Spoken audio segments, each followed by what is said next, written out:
این شعر مخصوص تمام آدم‌های نمک نشناس زندگیتونه که میگه کارتان باز به این کهنه مثل می افتد. گذر پوست به دباغ محل می افتد. رنج پروانه و بلبل همگی بیهوده است.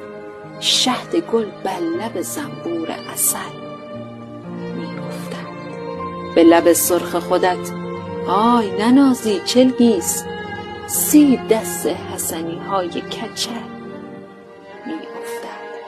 اهل لافی که همه رستم دستان هستند کش شلوارکشان وقت عمل می افتد. قاصدک دست تو را پیش خلایق رو کرد. قاصدک دست تو را پیش خلایق رو کرد. خبرت بر سر هر کوی و کتل